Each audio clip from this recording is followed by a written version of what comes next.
Have I ever told you the horrible Drag Race dream that I had? When was the stream? This dream was like maybe a year and a half ago. Because it was like right after we started podcasting together because I was consuming so much Drag Race. You were on the show? Yeah. And because like I auditioned for years. So like I haven't dreamt about being on Drag Race in a long time. But I had this dream that like they called and they were like, so you auditioned years ago for season 9 and we want you to be on it now. And I'm like, It's sure. like a draft. Literally, like drafted because they couldn't get anybody else, I guess. And it was like a bunch of like content creators who said like, ooh, when I'm on Drag Race, I'll do so good. And like I got there and I opened up my suitcase and it was just like notebooks, like and pens and stuff. Like I forgot all my drag at home. It was just the concepts of ideas. And I like walked in like regular day clothes, like jeans and a t-shirt, out completely out of drag, and like walked the first runway and Rue was like sucking on her teeth and was like, what the fuck is this? And like they kept me around for 2 episodes just embarrassing me all the time that I had no drag and that I was just there out of drag. And then they like humiliation disqualified me for being unprepared for the show. That is crazy. Isn't it? It really was. The concept of not even trying to make drag when you got there or being in boy clothes and mug. Just like, well, it's a wash. Guess we're not doing drag today, girls. Like there's a whole fabric wall there and everything, and I'm like, yeah, I'm okay. I'll just walk in these jeans, I guess. You're like, Fabric Planet, but I don't have my visa. Thanks, Fabric Planet. No, seriously, that was my Drag Race dream, and I wonder like how many of the girlies when they get off, like how many of them dream about Drag Race constantly. I'm sure they do. No, it's like they might. Well, it's like work dreams. Yeah, I still have dreams of like random places I worked at. Mm-hmm. Totally. I think one of the girls was saying that she like wakes up getting eliminated all the time. Like that's a nightmare that she has like recurring, like RuPaul saying, no, sashay away. And she's like, oh, it's just God. A dream. Like that's wild.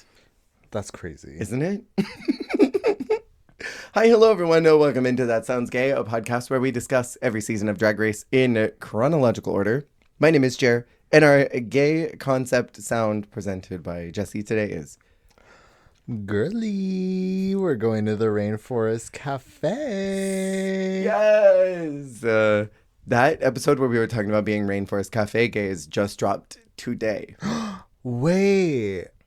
Did I already have an opening about the Rainforest Cafe? Yeah, we talked about it. What, the opening was the Rainforest Cafe? Yeah, because you were doing a sound, and that's, I think, right before I released you from having to make sounds. That is so diluted that I've had multiple Rainforest Cafe sounds. But I don't think I told you, was that before I got the gift card? No. Okay, so new developments. Y'all, I promise I'm not sick in the head and I only think about the Rainforest Cafe. Well, actually, that is too. You know how they say, like, if you put a seashell up to your ear, you can hear the ocean? Yeah. Because, like, that's, like, the white noise of your brain. The white noise of my brain is the Rainforest Cafe. It's, like, monsoon, gorillas, like, leaves rustling. I love that, though. Anyways. You got a gift card. Yeah, sorry. I was trying to lock in. Going with this? I was trying to recenter and lock in. Quickly falling asleep. Since I first manifested it with our Rainforest Cafe conversation, I later went to my work's holiday party and won a $100 gift card. Oh my God. To this is so brain rot. It's called Landry's. I was like Sammy Laundry. Landry's is like a hospitality like umbrella of like a bunch of different things. And I mean, like, I could use it towards like a hotel, but like I'm not planning on staying at like the hotels that are in their company. But something that is under Landry's is the motherfucking Rainforest Cafe. Oh my God. So I'm going to the last Rainforest Cafe in California. In Ontario. In Ontario Mills, which I also why it's fresh in the brain is I just saw an article that was like, California's last rainforest cafe clings to life in an aging mall. Aging mall. I was like, horrible. not too much on Ontario Mills. Come on. But all that being said, I got a $100 gift card. Oh yeah. So I will be doing the awesome appetizer adventure. Are you going to do that for your birthday? You could literally do a trip to Ontario for your birthday.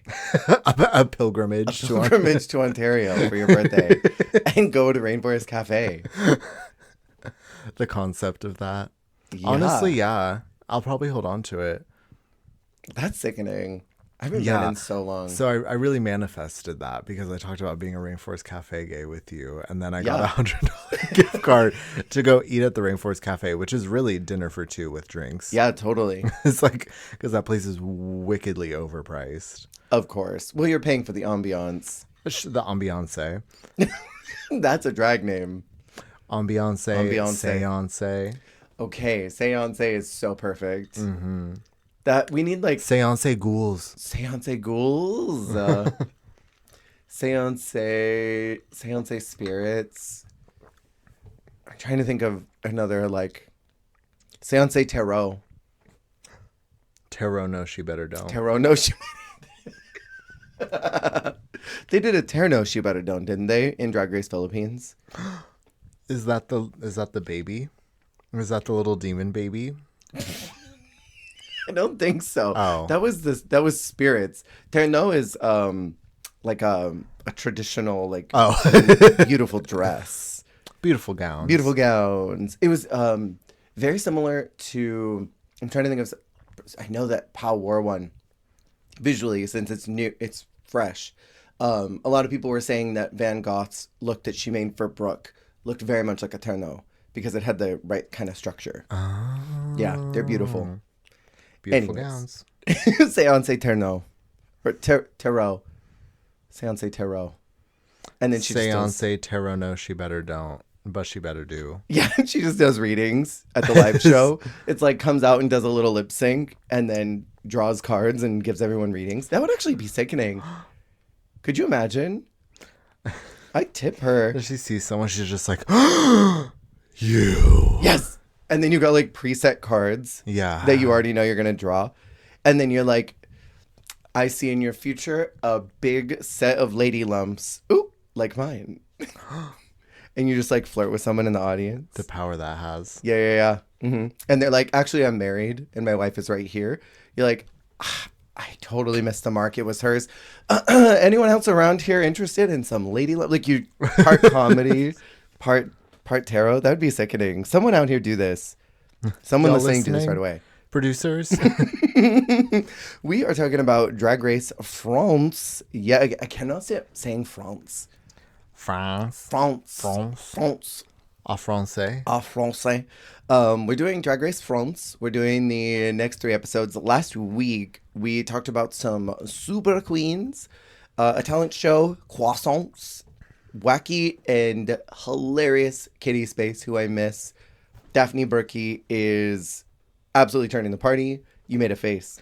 I am sorry. I was just getting my ducks in a row, and I wasn't prepared for something cursed. I always pull up the looks wiki for Snatch Game. It's like these portraits. Yes. What is this? There's some crazy backdrops. Moons is so funny. What is happening? There's a lot going on. Why she looks like someone right there, and I don't know who. She was so fierce for that. Sorry. Okay. Sorry to. No, you're fine. And we were saying that France 2 basically has improved vastly since season 1. And what did I write this for? I don't know what I wrote this for. Corn. Yeah, I wrote something down that I'm like, I don't know what this means. Yeah. Sometimes I write stuff and I'm like, you'll get the prompt You're later. like, think nominee. Yeah.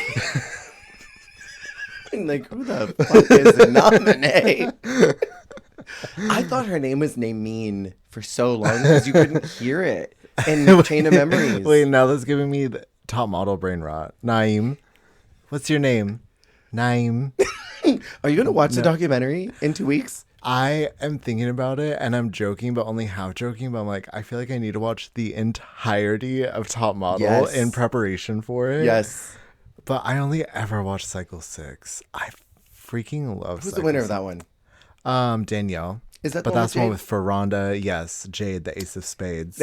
Ooh, lovely, beautiful, fabulous That party. is like the only season for me. But I also really like, I think it's 13, the one with the plus size winner who was in the trailer. It was crazy. I was like, whoa. Yeah, there's some good cycles. I kind of want to watch it as well. I might. I'm going to have to. I've been binge watching CSI, but I may restart Top Model. As problematic as of a show it is. Binge watching. Binge watching. Binge watching. Binge watching. Well, I mean, I feel like this is almost like an investigative reporting, like watching the cycles ahead of the documentary. Yeah. It's like doing firsthand research before the expose. Totally. Expose is a good drag name. No, my brain's not there yet. We're warming up. We are starting in episode 4 of Drag Race France season 2. We are in the Snatch Game. Kitty is gone, and I'm sad. Kitty ran away. Kitty ran away. I don't think there have been many times, like, beyond Peach in Belgium. I was, like, devastated when she left. Low-key, I was devastated when Kitty got eliminated. I mean, she felt like an important character throughout her time there. Yeah. And I think that she shared a lot of herself and her personal story. And I think that also us seeing... I mean, it's almost like we were watching the prequel because we already got to see her sequel. Yes. And knowing a slightly more fully realized version of herself, or a little more like stepping into her identity. So, I don't know. I think it was very touching to see her like cook this season, and I feel like she could have done more if she had the chance to. Totally. I think about these alternate universes often, as I think we've talked about before, like in a world where Arantxa did not go to UK versus the World and stuck around and got called for Espana All-Stars, or like Kitty Space did not go to Slasian and waited like 3 months for France All-Stars, or like now Minty had not done the call for UK and did Slasian instead. Like I wonder about these alternate universes where like people had not gone to another franchise and stayed around for their home country one. And I wonder how Kitty would have done in this alternate universe where she is in front of Nikki again. I just wonder. I feel like her aesthetic had grown so much. And I almost feel like her humor was so incongruent with those girls. Yeah. She, I think, would have killed being on France All-Stars. Yeah, I mean, it's so hard to like keep up with the humor and everything when you're with all the Philippines girls, because they're so funny and they're such a specific humor and they're so fast paced, and I feel like Kitty showed a tremendous amount of growth and resilience in the competition, but it was just hard to do it with that group.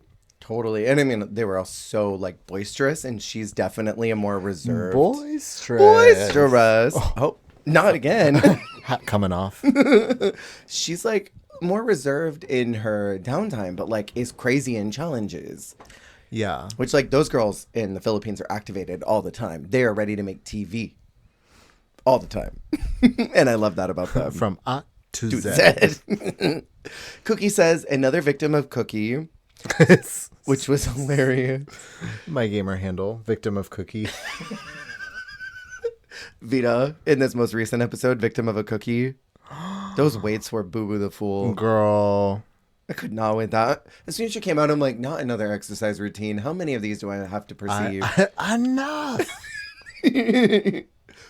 Sarah is feeling like there's a target on her back now that she's got 2 wins. And I think with good right, she's kind of sickening.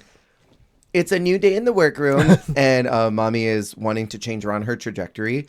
And it kind of sucks that she never does. Up until like where we end today. Change your trajectory, mommy. Change it around. And I mean, I feel like we get that kind of storyline a lot more in modern Drag Race, where this is sort of the point in the competition where the girlies can clock where they're placing or what their impact is, because you kind of get to a certain point where it's like, okay, I haven't been in the top or won yet, and I'm now passing that mark where it's like I'm clearly not the one. Yeah. But it's like I would like to at least like start moving up, so I'm not going to be like the next out. Totally. Because, you know, the girls are so self-aware now. And I mean, even just for their own sake of like wanting to get critiqued, wanting to move up. But I think nowadays it is a lot more prevalent for them to discuss like, this is where I'm at and this ain't it. This ain't cutting it. Do you think they can tell? Like, you got it. I'm not winning this, so I might as well just try to stand out and not go next. You think they can tell? I mean, because obviously they can't say that. Right. But I feel like some girlies gotta know. But also like, I've also heard girls talk about that exact question. Be like, honestly, like, if you're really living your drag fantasy, then you are delusional enough to believe you could still get it. Totally. Like, it could still be you. Like, even if you are the one in last place, like, yeah. If you really are that girl, then you probably somewhere think like, maybe I still got it. And you're the Anthony in a nutshell of your group. And you're like, I could still win. I mean, it's very Super Smash Bros. Everyone has like multiple lives. You have your one life left. You're like, listen, maybe if they all just like take each other out and then I'm left standing and then I slay at the end. Like, it's very that mentality. Yeah. And so I think some girls very much are like, yeah, no, it's a wrap. I mean, even, isn't that what Katya said?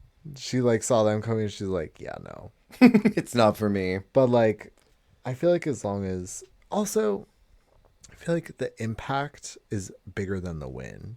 Absolutely. So I feel like you just gotta come in and make a splash. I mean, some of the most famous girls on the show did not even make it to top 4. Nicole Paige Brooks from Atlanta, Georgia. From Atlanta, Georgia. Well, and Girlfriend Experience was just talking about this. People still talk about her. People still are booking her left and right. And there are girls from other seasons that are not getting booked. And she went home, what, 2nd, 3rd? But she was the experience. She was the experience. I remember her. I do too. I absolutely do too. Mommy says that she does not want Snatch Game. But guess what, Mimi? After the Nikki mail, she in particular, Mommy is stressed. Oh, I figured out what I wrote down. Last week, I was saying she did this or she did that. Like, you could see what my notes were. Oh. I kept doing that all last week. Like, oh, she did this, she did that. You kept up with me. But this week, I was like, I wrote down everybody's names at the start of every sentence. I'm like, no more of this she or that. I wrote down a note for me. And as I was reading she, it, I'm her, like, Miss Ma'am, Miss Ma'am, she. But also, that is hilarious for Mommy because, like, it's very much the mentality of like, today's going to be a great day. And then you open the door, it's pouring rain. Like, she's like, I'm going to really turn it around. And then it's Snatch Game. Yeah. Well, maybe tomorrow I'll turn it around instead. Yeah. And the mini is going to celebrate the 10th year anniversary of Marriage for All. I'm assuming this is like a France-specific Marriage for All. Love is love. Sorry. I was trying to think of something that was said on season 4 because I feel like Jiggly said something about love is love, but yeah, beyond the very Saint-Tropez, I feel like there was something she said in that, like kind of very like Mariah's speech in season 3 Untucked, like that kind of energy. We are like, the innovators. Yeah, you bury that tea. And in pairs, they're going to exchange some vows and then play games. I want to ask Love you. games. Love games. Have you ever been to a wedding where they played games? Because they were like, and the thing that no one wants to do at a wedding. And I'm like, I've never been to a wedding where we played games. Also, thank God, because I want to watch someone play a game. I want to play a game. Right. I hate that, but like, I hate that I'm a bad guest, but like, I don't want to watch the wedding party run around and play a game. Like, no, if I'm not doing anything, I don't care what y'all are doing. Yeah. I don't really like going to weddings. Really? I mean, like, unless it's someone I deeply care about. But I just mean, like, when I was a kid, I went to a lot of like weddings with the family, like like obligatory kind of vibes. Yeah. And it's like, I'm just sitting around eating food. Like, this is a lot.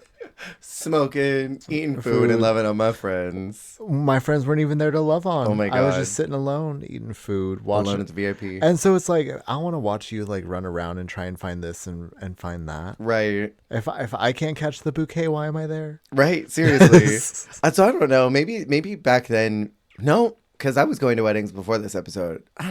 Maybe in France, maybe it's very popular to play games because I had one friend whose family was really rich, like exceedingly wealthy. They had a huge wedding, and they were like booths that were set up, like a photo booth and like a little guess the amount of jelly beans in here. There was like a little like game table that you could play stuff on, but like solo if you wanted to, just like in the reception area. But it wasn't anything that was forced participation. I see.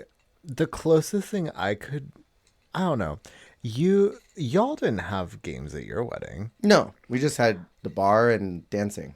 I could see something like almost like baby shower games where it's like more like guess like questions about their relationship. Oh, sure. Where it was like maybe they were really small prizes and it was like questions like where did they meet? How how many blah blah blah and like I don't know.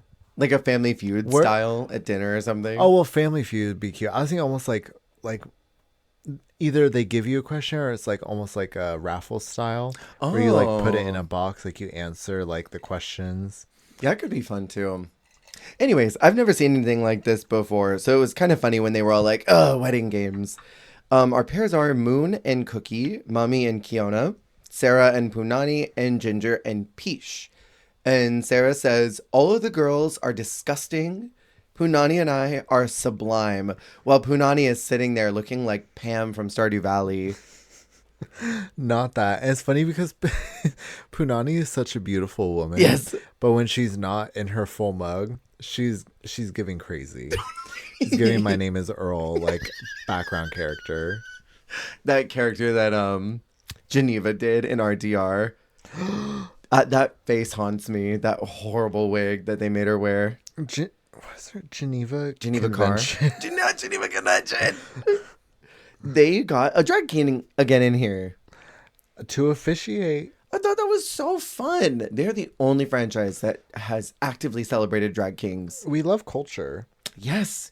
And his name is Judah the Drain, is what it's translated to. But it was obviously something different in French. He was great too. Yeah. He was really quick, and that was what I enjoyed too. I mean, not that the hosts can't, but a drag king is also a drag character, and it's someone who is like equipped and like funny enough to keep up with all of these women's like insane antics. Right. And he was like very, neutral. But he was not phased. Right. He was just like, oh, yes, well, like. He was a good anchor. Yes-anding with it. Yeah, totally. Not like that's not what I was expecting you to say. Just or going like right into awkward, it. Yeah. I love a yes-ander. Whenever people sort of like hard no something, I'm always like, stop. Improv, please. Please, no. He's already dead. Can I say something? Last week, you mentioned fat-phobic comments. And how they Are you going to talk about Cookie Cunty? Yes. Her fat fucking ass knocked me out of the way, shattered my bones. And then they said something else. Peach said to Ginger, I don't care that you've eaten all your exes. Like, they are so... Oh my God. They're so fatphobic with them. I'm so dense. I did not get it. I was like, why? I was like, why is she a cannibal? I am so stupid. She was calling her fat. That's so hateful. She's calling her big and fat and giant. The way I so I'm just like, wait, cannibalism. That I can never even realize that's a fat joke. I just can't get over. I can't accept cannibalism. That I don't understand is fat phobia. I love that you can understand cannibalism though. You're like, it's got to be that. Yeah, like it must be that. I'm like, she's a serial killer. Like what? I did think that Cookie looked a little bit like a fucked up Tiffany, Chucky's bride. A little bit. A little bit. It was kind of hilarious. No, well, because the paint was exact. It was that perfect shade of like the bruised purple with that harsh brow. And dressed as a bride. As a bride. With that little bang and everything. I loved her little dumb inhaler. That was hilarious. That was such a character. She Yeah. was so locked into it. It was a little bit crazy, but gotta respect. I'm obsessed with Cookie. Like, obsessed. You would say Cookie is in fact cunty. I would say so. She's doing it for me. Afterwards, they're tied together, and then they basically have to do like musical chairs while hunting for something in the workroom. You huff and sigh. With their leg tied together. Three-legged race. Three-legged scavenger hunt. And musical chairs. Like, they combined every game together. Chaos.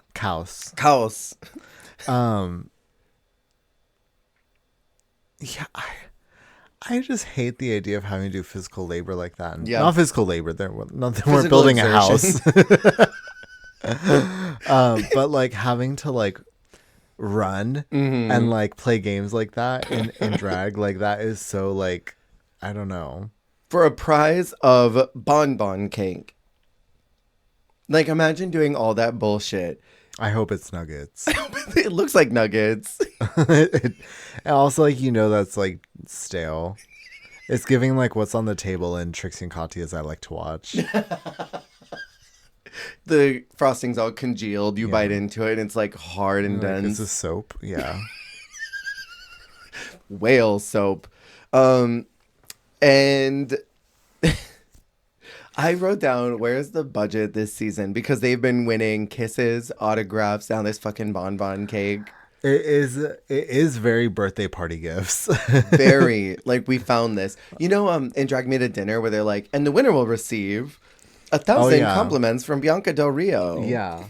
A world supply of paper clips. Yeah. Nikki says that the maxi is going to be Snatch Game so that they can keep on playing games. And that's what she said, girl. Hey, you like games? Hey, you like games? You like gameplay?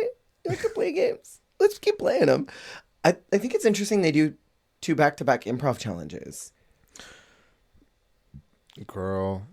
I need separation. Strength to the look queens. Literally. Brace yourselves and gird your loins because y'all are in for it. But again. Also, like, just, I think as a TV show, I'm like, do you not want variety? Right. I'm like, shouldn't you like pace it? Like, because also I think if they get a week off from having to do it, it's going to be better. I mean, maybe some of them, like, they stay in like funny mode, but I feel like having a week off for the girlies who aren't always funny. Okay. Well, actually, no, because that is the tea. Is a girlie who's funny regardless is going to be funny whether she was funny 2 weeks in a row or she was doing different things. But a girlie who is craving a sewing challenge or something, give her a different kind of challenge, let her recharge, and maybe she will come back refreshed to this green screen acting challenge or Snatch Game or whatever it is you're making them do. Yeah.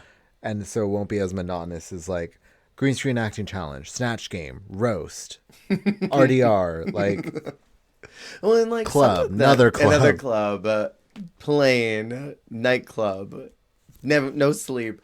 Some of these challenges, like Snatch Game, you don't need a specific amount of queens in them. Like, you could literally do that whenever. So, like, I don't know, doing a back-to-back acting challenge, I would rather have variety. Top 4 Snatch Game. Like finale Snatch Game. They did that in Thailand. They had 5 of them. Oh my god! Because they double eliminated. The power of it, where it's like a red table talk or something. It's like RuPaul and the 4 of them, and they're sitting at like a panel. That would make me so stressed.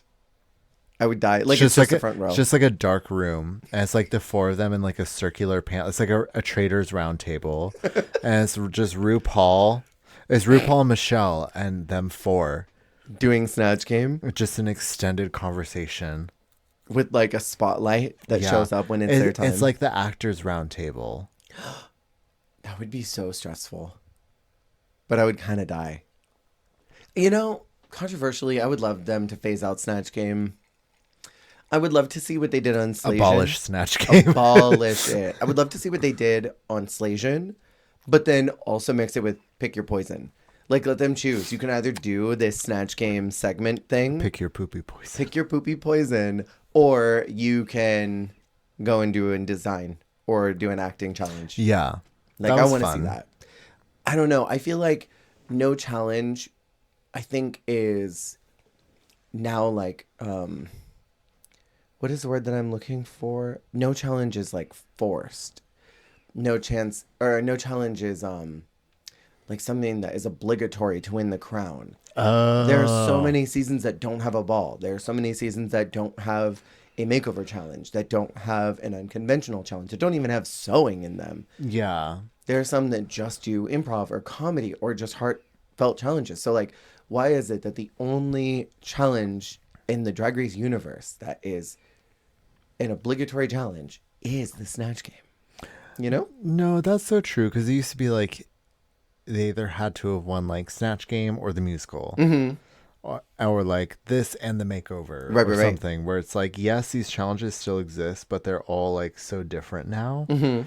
Whereas even like, you know, they say like the winner of the first challenge was always a finalist. Yes. Which like a lot of this stuff is still true a lot of the time, but a lot of these statistics just like are indicative of like an older way of the show running. Mm-hmm. And like, yes, like certain points of the season actually could sort of project what was going to go down for this season, but I think now everything is a lot more unpredictable. Fluid, even. Fluid. Fluids and lubrication. I was just listening to some of Drag Race Mexico again and remembering that challenge. We had like the mechanics and get all your fluids and all your lubrication. Oh, yes. Lady Kiddo. Sarah and Cookie get into it because they want to do the same character. I'm Donatella Versace. And Cookie's second choice was already similar to the one that somebody did in Croissant's show. So she's like, I can't do that. It's too similar. Them fighting over a woman I've never heard of in my life. I'm like, yeah, of course. What did you think of it? Well, okay. So, like, my thought is, well, what rules say that you can't just have two? That is the thing, is they're all fighting over it. And I'm like, okay, this is hateful, but I'm like, I don't think I would be bold enough to do it, but I'm also not bold enough to be a drag queen. Right.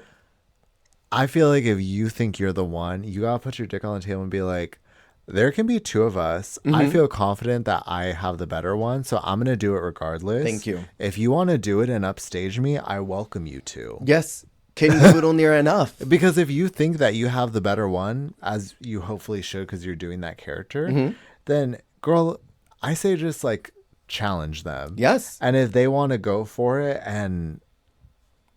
call their bluff. Yeah. Be what it make be. Make me eat it. If you think that you're going to get me... make me eat it. Yeah. Let's do it. Because, like, there's no rules that say they can't. And up until, I think, Canada 4, no one had dared to do that. And I love that Kitten and Nira did that. It was the only time still, right? I believe so. Listen, I want more of it. I do, too. I need more of them to just go for it. So let's talk about these.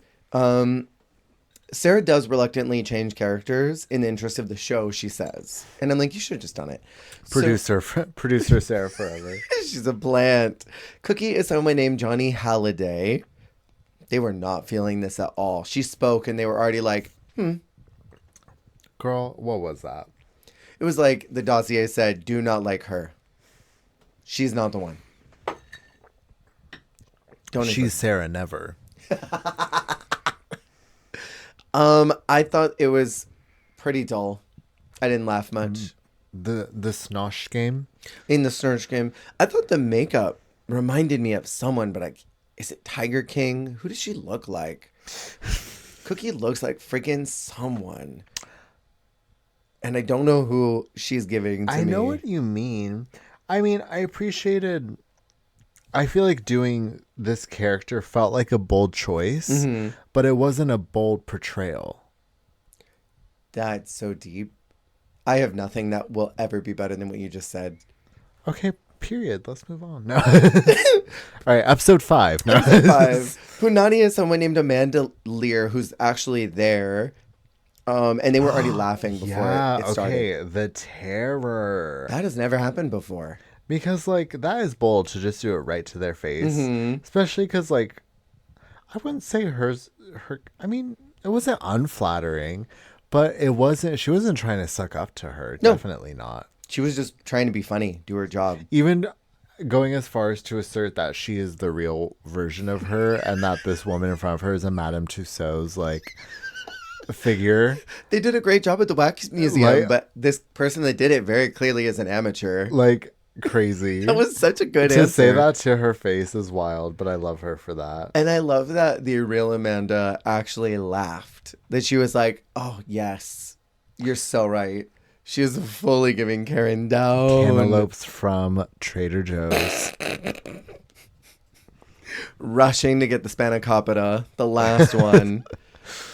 I thought she was very funny.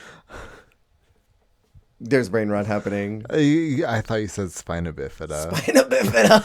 She's got to get the last spina bifida. That's exactly what I said. Were you the only one who wondered if this is meant to be the same name that inspired Amanda Tears? Amanda Lear. Britney Spears. I hope she's doing well. I hope she is. Kiona is doing Afita Turner. I thought she was silly. I thought she was very pretty. I thought she had some moments of like, there was this terrible singing she did at the end that was very funny. But a lot of it was just like, yes, diva, you are here. You're a star. You're a star. You're a star. She did, yeah. The sing. It was very like, yeah, like woman on like a news show. I think that is who she is or something. I don't know. I believe so.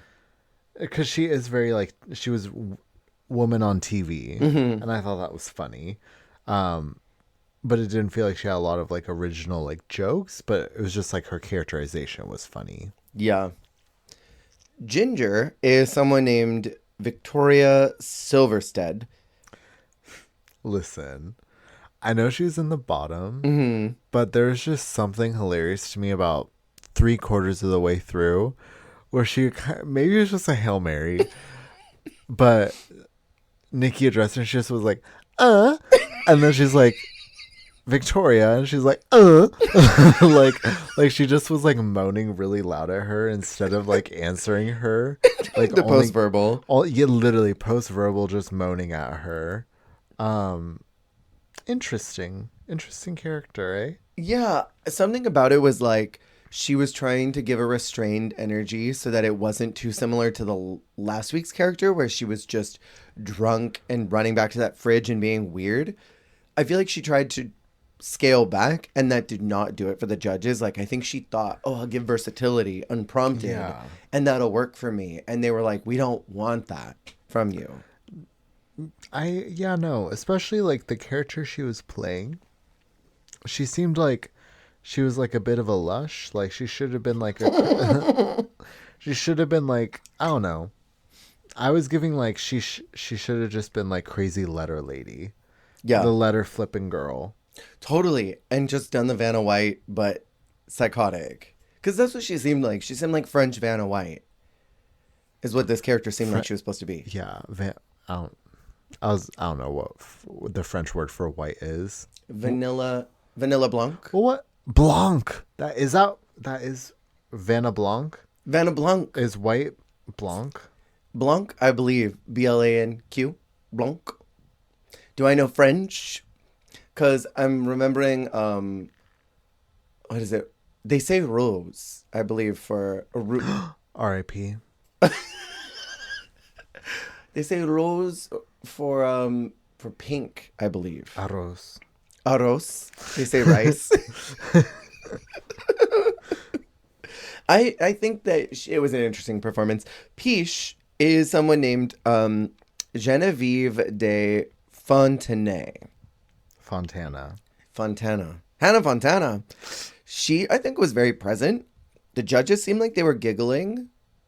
It wasn't groundbreaking, but I thought it was certainly better than her last improv challenge. So I thought, I don't quite understand why you're bottom two. I mean, they were laughing, and it was funny in the way that like a boomer coming up to you on the street and like saying some like random like out of pocket shit is like, and you laugh is funny, you know? Do you know what I mean? Someone who's not supposed to be funny but says something that makes you laugh because of the way that they said it, and it's so ridiculous. And you're just like, ha ha ha, like you just like, Oh, in it's the so moment, awkward. the intensity of everything, you just laugh. Yeah, I understand what you mean. Moon is playing someone named Bridget Fontaine. I immediately start more Fontanas. So many Fontanas. I thought she was freaking hilarious. I love that all the sounds she was making was sort of the edge of like when you're right about to vomit. The like. It was like. This is brain rot, but it was like if Petita talked like an old like French man, because it's like, well, of course, this is how we do it. We must lay all the time. It is exhausting. It is strenuous. It is so much work, but it is what you must do when you do this kind of work. And you are as detail-oriented as I am. I'm a perfectionist. It's what I do. Now French Petita is going to narrate my day. Old French Petita. Because regular Petita already narrates my day, and I just walk around all the time like, well, I'm going to make this corn dog because that's what you must do when you are the type of person that I am. You just have to eat food. You just have to warm it up at the microwave because you're that diva. You're that flawless. You just have to warm it up and then put the ketchup on. I had to put it in the microwave for 2 minutes, and it's just so hot to the touch. It'll burn your fingers off. It's extremely dangerous, but...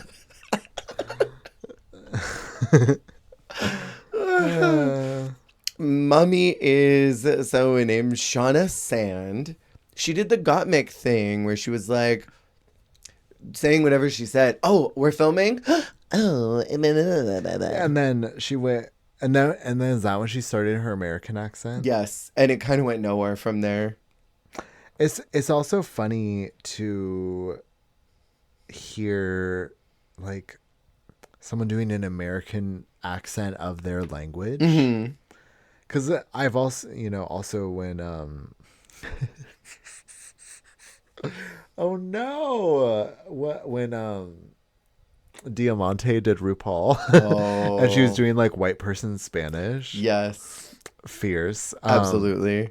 But like this, where she was like, "Well, I'm going to do like a white person accent of French." Like there is something like fascinating and funny to me to like hear like. The way that they hear us speak their language. Because also, as a Californian, mm-hmm. especially I think I have a probably more, you don't really have vocal fry or anything, but I feel like I sound like a Californian. Yeah, I know what you mean. And I feel like when people do like an American accent, it's either like hick. Yes. Like we're heading down to the podunk. It's either like country white trash or like Californian. Yeah. And so it's always the vocal fry. And a lot of times it is this, and I think it's funny because I'm like, girl. Yeah. My people. I thought she did not get a lot of screen time, so I didn't really get a good idea of how she did. Yeah, not much to base it off of. No, she wasn't on the vision board. Honestly, it's one of the Snatch Games where it's like, that intro is the most content you get of their whole performance. Completely. I hate those Snatch Games. Me too. And I was really excited. I'm like, oh my God, it's going to be a good Snatch Game because they showed every single answer for round 1. And then everything else, they just kept skipping out questions. And what I thought was funny about the whole thing, funny, weird, did you notice, I forget the guy's name, I didn't write it down. They skipped Amanda one turn. Because it always goes like left, right, left, right. They did Amanda, then him, then Amanda, then him, then him. So they very clearly cut out an entire segment of questions that she asked or that she answered. Clock that tea. That's tea. I wonder if either her answer was so bad or their answers were also bad. It had to have been that theirs were. They had nothing to say. They had nothing to contribute. So they just didn't want to show it because it would have maybe solidified that someone did worse and that wasn't a part of the edit. Like they needed to show that someone who placed high was good the whole time, which may have lent to some of their confusion when it got to the actual deliberation, because a lot of them felt like they did really good, except for Peach. So I wonder if they had more moments. Except for Serena. And then Sarah is doing Francois Sagan. I thought the cigarette was really funny, but then that was kind of it. You could tell she was in her head. Yeah, and you could also I hate when someone, it's not their fault. It's just like this, the energy, it's the chocolate milk of it all. Mm-hmm. When every bit they do feels like a little desperate, like, will this make you laugh? Like How her, about this? like her, like showing her little like disco panty. I'm Yeah. like, oh no, sister, like, Put that shit away. put that booty butt away.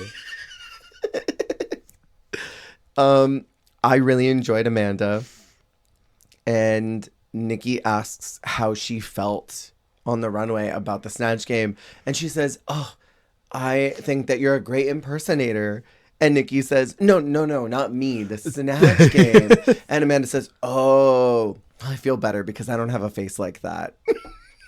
And I'm like, this lady is great. Diva. She was there to throw down. I did not know that Miss Amanda Lear, this unknown woman to me, could throw like that. I mean, new lore, because maybe she said it, but we don't know what Amanda Tears Dragonspo is, so she is named after Amanda Lear. In my head, she is now. Yeah. In my mind. The only important drag race judge named Amanda. Oh my God, please. And the runway category this week is called Under the Sea. There were some really good ones, actually. Like, part of me wants to talk about all of them, but then we won't do that. My top two were Peach doing her Titanic runway. I loved it. On the back was Jack holding the heart of the ocean. Okay, yes. I wanted to talk about this. Okay, let's. Okay. So you liked it. I want to talk about this. Quiet. Silence. Do you? Are you sure? I don't think I liked it. Oh, did you hate it? It was giving me like Reba McEntire as Fancy in a footballer's like over thing, and then you turn around and it's like boom, Han Solo. Oh no! When he gets like, you know what I'm talking about? Empire Strikes Back. Not the kryptonite. Wait. Not in kryptonite. Almost, Carbonite. that's so wait. Carbonite. Carbonite. Carbonite. That's so weird because I also almost said kryptonite. Carbonite. But yeah, oh, no. it's like fancy football, and then bam, Han Solo. Boom, Pablo. Boom, Serena is doing it again. She is turning the party. Oh no. Sorry. Now I don't like it anymore. Sorry. I'm sorry. No, I hate it. Well, and now that you've mentioned it, it's like very styrofoam head. How's your styrofoam head? There have been complaints. Okay, let me tell you who's giving it for me. Oh wait, hold on. The other one for me. Oh wait, no. The other one for me. Only because it's so camp and it's ridiculous, and I cannot believe they let her do it without worrying about a lawsuit. Mami Wata doing SpongeBob. And didn't she say his government name, SpongeBob? She said SpongeBob. She didn't say like under the sea cleaning device. Yeah. And she had the little pineapple and everything. It was so cute. Yeah, very gorge, very fun. Okay, great. So I'm gonna talk about pretty much everyone else. Yeah, go ahead. I did love. Okay, no, I'll save her for last. Okay. Favorite, honestly, probably girl. Who did it for you? Let us see. Kiona's jellyfish. Oh, yes. I was like, okay, jellyfish, gorgeous. Honestly, I liked it even more when she took it below or behind her head. Like she like lifted it like a hood. And then she tucked it behind her head. Yeah. And then it like swiveled with how she moved. It was so gorgeous, and that I love her in short hair. Yes, me too. This is the point where we start seeing it more, but anytime she wears like, especially a jewel tone, like short hair, so gorgeous. This is probably my favorite look from her so far, still to this point. Yeah, and I love that it was a commentary about recycling too, because it's made from plastics. Yeah. Okay, so kind of bouncing off of that, Punani's very like Whoville. I was going to ask what you like, thought about Punani. Susian. I mean, I like it. I feel like I've seen a lot of this kind of look now. Yeah. Where it has less of an impact, but I still enjoy it. And I think it's a very fun look. I enjoy anything that's like a weird like mashup of like materials like this. Mm-hmm. Cookie cunty. Ooh, did you enjoy that? I really need to rescind what I said last week because I said Cookie Cunty does low key, Yeah, chill you looks, did. and then this stretch of episodes, She's doing it. she is doing it because she does this, and then her look next week. I mean, I know it's a Yes. maximalist runway next week, but like. Yeah. She is pulling out the crazy because her first 3 runways, or like all of the looks we saw in the beginning, were like, I'm a real woman in the real world. I work a 9 to 5 job. Yes. And I also am passionate about glamour. And then like episodes 4 through 6, she is like, no, I am the diva. I am cunty for a reason. Yeah. I'm going to show you. My cookie is the cuntiest. So I really liked hers. Yeah, she was Diva 2 down. Diva alert. And then, I didn't like the lingerie itself, which I think is the critique she got, but I loved the direction of Moons. Me as well. The showgirl, like, fish woman. It was very, like, I feel like this is something that, like, Jariji would do. Or Totally. something like that, where that is such, like, a great, like, cabaret kind of sexy, fun, vampy way to do this runway. So I also loved that idea of her runway. Yeah. I liked the idea of what Sarah wanted to do. I did not understand. It's supposed to be commentary of trash on the ocean, kind of what Kiona was doing, but it was so messy. This tuna in a can, and then it's revealed that there's actually trash because there's trash in the ocean, and so when you eat a sardine, it's got garbage on it. And it's sort of like this commentary of, or like a parallel line to what Margarita Iya did for that Mexico is Filthy runway that she did for intro week. It's like, I love that you want to do a political message. Please do politics on Drag Race. Yeah. Please make it look good. It doesn't have to look bad.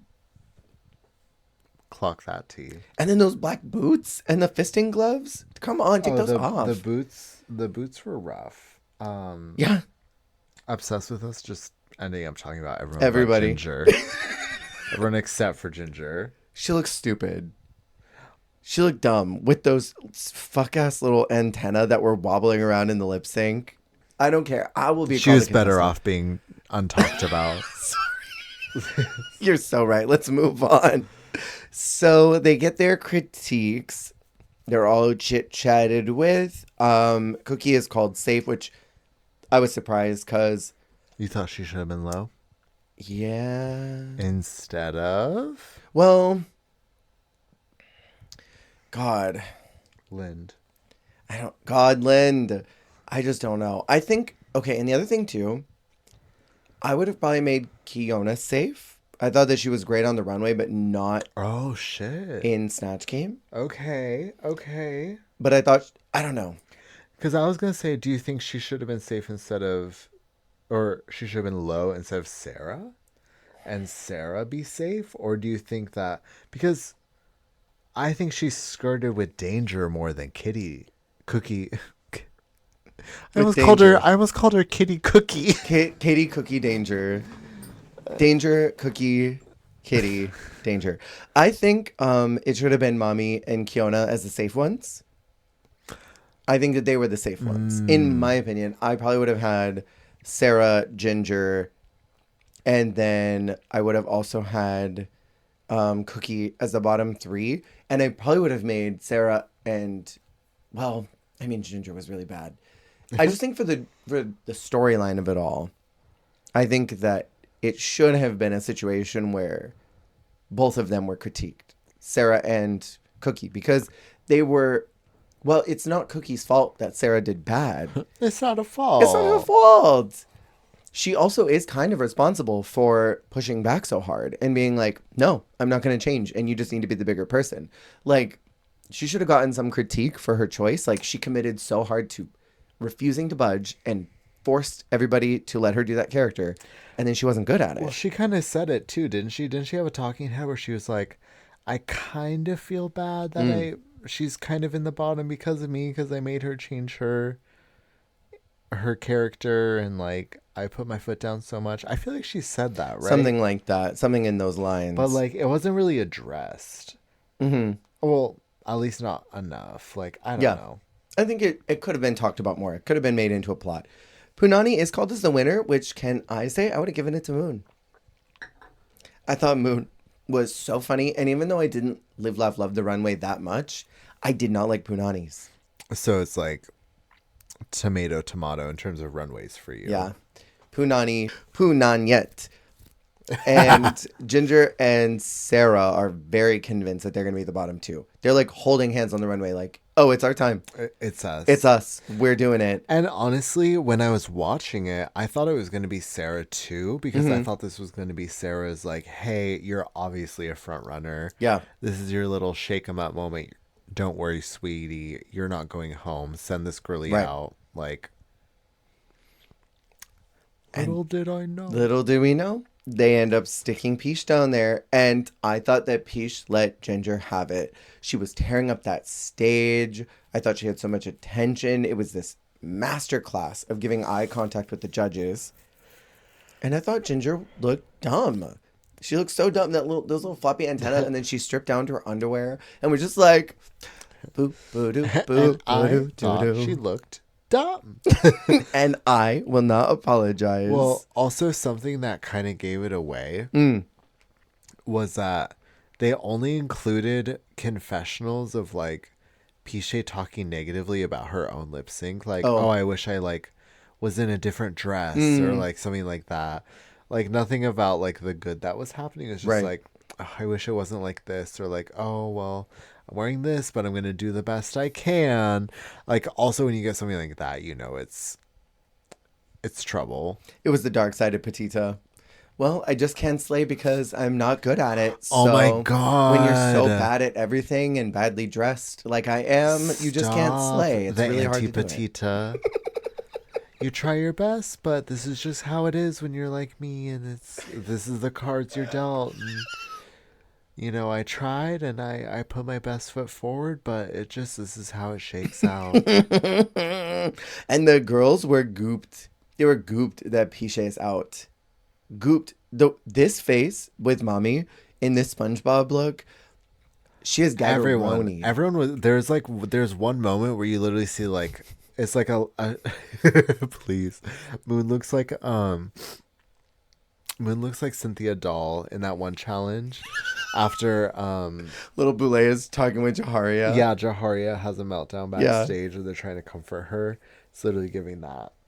But yeah, you could see like the gasps like go across like the line of people in the back. Like there were reverberations of gaggery. And episode 5 is called Musa Drag. I was super gaggeronied that Peach was gone. Kiona's storyline is that she's always been in the top but hasn't won yet, and so she's really wanting to break through. Nikki comes in dangling this orange life preserver in front of all the girls and is like, look at this horrible fashion thing, to which they all shriek and fall on the ground. I didn't think it was that ugly. I was so confused. I was like, what's happening? I thought it was cute. I was like, does this have like more cultural like weight than I am perceiving? I thought it was really cute. Do we have bad taste? Well, or is it Marty McFly? We're shaped by Back to the Future. They just didn't watch that what's up enough. with the life preserver? They have to put their hands in jars of random stuff. Yes. And find a key to unlock the Pit Crew's cock cage. Crazy. I love that they did a cock cage on Drag Race, but I can't believe they did it this way. Can I tinfoil hat? Wake it up. I thought it was a little bit strange that Kiona's storyline has been, I need to be in the top. I need to win. And she's like talking about this very vocally. And then this challenge happens where probably Nikki knows which jar has the key in it. And the girls are called in a very specific kind of order. They don't get to choose their pots. It's like, hey, you, come do jar number 2. Hey, you, come do jar number 3. If they could have chosen their own jar, I would have felt a little less, interesting about this all. But the fact that they probably knew. Ahead of time. They had to have. There's no way that Nikki didn't. Yeah, she's the host of the show, but like producers would probably tell her. But also just for liability reasons, if they have... Master has my pathetic little... If they had that man locked up in a cage, yeah, they had to have, for liability reasons, if there was an emergency, they had to have known where the key was. Right. So they couldn't have even just tee-heed, let's randomize which one the key's in and we'll figure it out. Like, no. They had to have known which one had the key in it so that they could have saved this man from his little cock cage in case of an emergency. Totally. Yeah, no, absolutely. So, like, I don't know. I felt a little funny about that. There's a bunch of crap in here, like actual crap. 0 days without a season 6 reference. 0 days. Challenge failed. There's mud. There's these gunky wig strands. Like, even in the ones where there weren't gross things in it, like the mud, it looks like they sprayed, like, jelly or adhesive in it. Because why is it that there was like white slimy stuff on those wigs? They were really trying to Fear Factor it. They were. What did you think about this, Minnie? I didn't think much of it except for the most enchanting diva lure of like, I literally went back and watched it. It delighted me so much. I can't tell you how hard Sarah Forever made me laugh in this mini challenge. Dressed like Sharpay Evans in the little, like, the stupid mid-2000s pink hat and the pink blouse. And just, like, it's... very that. It's giving me If I Ever Try Fisting. Just, like... It was also very George's trying to pop the balloon. Yeah. Like, every hump and then screaming. Yes. It killed me. It was hilarious. That mini challenge was so dumb, and she was psychotic. Also, why did Cookie look like the lady from Weapons? Stop! Not too much on my girl Gladys. This challenge was kind of wacky, but the winner of it is Kiona, and she can assign the parts for the musical today, which is The Hunchback of Notre Dame. Very cute concept, and they say that one of the guest judges is this DJ named Barbara Butch. And I was legit like, I had to rewind and be like, when did former First Lady become a DJ? Not Barbara Butch, please. I'm so confused. She will sue. She's going to sue. They skipped all the rehearsal stuff, which I loved because I never care for those. And Moon wants to take on this male role, this toxic masculinity character, which I thought was really brave and interesting because of what her story has been. Yeah. But I think her taking this starts a journey that she cannot come back from in this season. And I know I've mentioned this before. I talked about this with Widow, I think, in season 12. And there was another contestant later on down the road where some of these contestants get on Drag Race, and we all have our trauma that we deal with. Yeah. And they do something on the show in the, I think, interest of being vulnerable, and they put themselves in a compromised mental state. And it's like, it's already hard enough when you do something that like gets you into a mental position where you're like, whoa, I'm really disarmed right now and I have to readjust. Because you can't readjust on Drag Race. You're exhausted. You're not eating food. You're drinking a ton of alcohol. Yeah. And you're being filmed. So, like, I think this moment of her taking this character and confronting this toxic masculinity that she was trying to avoid so hard and embracing that into next week where she talks about her mom.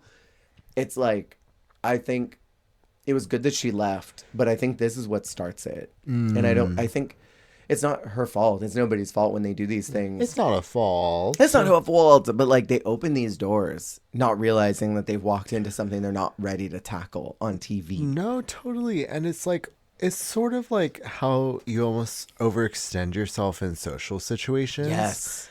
I think being in that kind of environment, like you want to always put your best foot forward. Right. And I think that she, you know, of course, she's electing herself to do these things in good faith, truly believing like it's not a problem. She's ready. Let's do it. But it is just sort of that thing of sometimes you overextend yourself in situations like that because you're trying to, you know, be as present and as like accommodating and, you know, get the most of, you know, that time as you can. Right.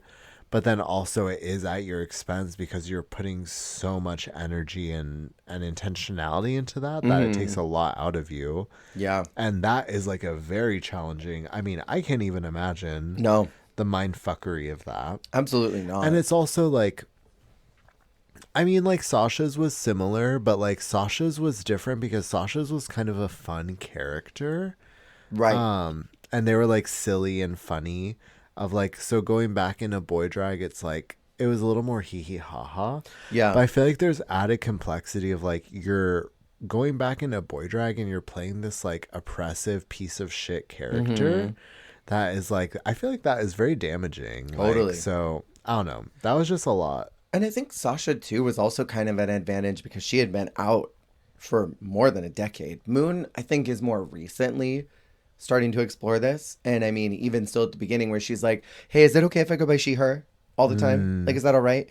Like, she's very clearly not had the amount of years that Sasha had to like be able to tackle a character like that and not have all the dysphoria that comes along with it. Because I think, like you said, like Sasha was able to just look at it like it's just a drag role. Like processed. I think she came with it with a little bit more like gained perspective from experience.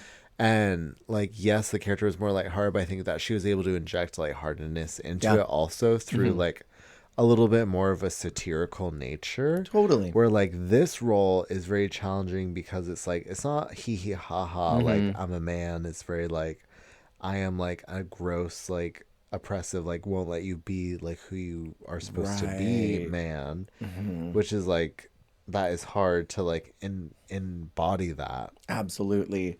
And I think it was tough, but I mean, I still think that Moon did a good job, and low-key, I think that she should have won. She still did great. And I mean, even like taking the piss out of him, like as like the comedic beats of his character of like, was his whole thing, his whole problem was he had a small dick and that was why he was so sad. That was like his whole storyline. Yeah. I don't know. But like, I don't know, even like in the moments where she was like lip syncing like his more comedic beats and everything, like she did good. Yeah, I think she kind of got the humor of what Frollo is supposed to be. Where Frollo is this in the Hunchback of Notre Dame Disney version, he's this sick deviant who literally is like jorking it thinking about Esmeralda dancing, but then disguises all of that with this gross religion and this staunch attitude about things. But he really is a fucking pervert deviant. And I think Moon understood the characterization of that, of like this toxic masculine guy who wears panties and is kind of feeling his femme fantasy because he's so afraid of being femme that he overcompensates on the other side. I think she got that character in a special way. Even like her moments of like, she lifted up her skirt at one point and showed the panty and sort of like flicked her foot up and was like, ooh! Like, I thought it was very funny. She got the character down. No, for sure. She knew what was tea. Cookie is the narrator. I thought she was giving like a Chanel variant in this wig. Was she not giving like All Stars 1 Chanel? It was Chanel. It was a little Jenner. Very. It was a little Ina Garten. Oh my God, very that. I love her. She ate it up though. I was proud of her. There was this moment near the very end where she doesn't have any speaking roles and she's like dancing with the pit crew dancer guy and she's just grinding up on him and cutting looks. She was mugging every second she could because I think she knew it was a small character. So let me make the most out of all my time. She played it very character forward, which I thought was great. Yeah. I was not expecting her to do a role like this. Me as well. That was so campy and so like heavy on the characterization and like the hamminess of it all almost. And she did a great job. She was spectacular. I want to say, preface-wise, I don't think anybody was bad in this musical. This easily could have been a top 2 celebratory week. It was one of those ones where I was actually looking for who would be the bottom because it was like, it wasn't clear. Totally. Because usually you can tell without having to do a lot of like investigating, drag investigating. But I was sort of watching it in real time, like, wait, who's going to be the bottom? Because everyone's doing good. Right. So I sort of had to like look for like what wasn't working. Totally. But even then, it was like everyone's still doing really solid. Yeah. Kiona was the hunchback. I thought she was really funny. I loved her little characterization of having her feet pointing in different directions. She takes this mastery that she has of her body and her movements from voguing and was able to apply that to this character that was a little sillier. Well, it's sort of like no one can play a bad, like, insert, whatever, than someone who's really good at that. Right. Like, someone who's a really good singer is great at doing bad singing because they know how to make their voice sound terrible. They know how to be off key. Right. So just like that, like someone who is a great dancer can be really like uncoordinated and like move awkwardly because they know their body in the body. Sorry. Totally. I loved her so much. She was very fun to watch. Mommy is this baker, this baguette salesperson. Operatic baker. She has like nothing in this musical. She's got her come to Jesus moment, but it was nothing. Listen, I felt bad. She's a reminder. There's always that one girly in the Rusical who the person they're lip syncing to just has the most fuck ass vocals. Like, I don't know what that is, where it's like back in the day, even like going back to like season 6. Yeah. In the, well, even probably before that, but back in the day, back in my day, the ball had that musical performance at the front. Oh, uh-huh. And there's always the one where it was like a door got it in the diamond one, where it's like moonstones and bloodstones. Or it's like weird the girl who sounds like this. Like, it's like a bunch of like beautiful voices, and then like the one like who is just the fool. And so in this case, it was just all the people singing normally, and then Mommy's character was like singing like this, like literally insane. Did not get the memo thing. that it was drag. She was like, a singing role done. I got you. It was crazy. It was. I felt bad for her. I thought she would be the bottom only because they gave her a bum role. I was glad that they celebrated her for thriving in that role. Ginger is Esmeralda. Girl, this role was made for Peach. Esmeralda. Sorry. Please. This was made for Peach. They even introduced that the girl is hairy. Like, Peach has been talking about how she is this word that I won't say almost every week. She's been bringing it up. And this is that character who's also hairy. Like, typecast down. I don't understand why they sent Peach home. That is tea. Like, that is kind of crazy. And also, like, it was just a waste. Like, not only because it didn't go to Peach, but also because, like, I feel like Ginger acted like this role was the fool. Yeah. When I thought she could have done more with it. It could have been so funny. I told you already, I feel like she should lean into it. Just knowing the story of Hunchback of Notre Dame. Mm-hmm. The fact that I was waiting for Esmeralda and then Ginger came out and started doing her like fuck ass little like Esmeralda dance as her. I was like, this is hilarious that she's playing her. Like, I just thought it was barefoot too. Yeah, exactly. Like doing this whole little silly dance, like barefoot, like the one arm up, like do do do do. Like, I thought she was silly and leaning into it at first, and I thought it was kind of like a weird casting. But I thought there were like sometimes there's power in like weird casting like that. But like I don't know, she just was like, oh, this role's a dud, and then just kind of like let it be. Right. And she gets on my nerves again, but we'll get there. Sarah Forever and Punani are doing the gargoyle characters, drag goyles and Oh, Dragoy and Dragoya.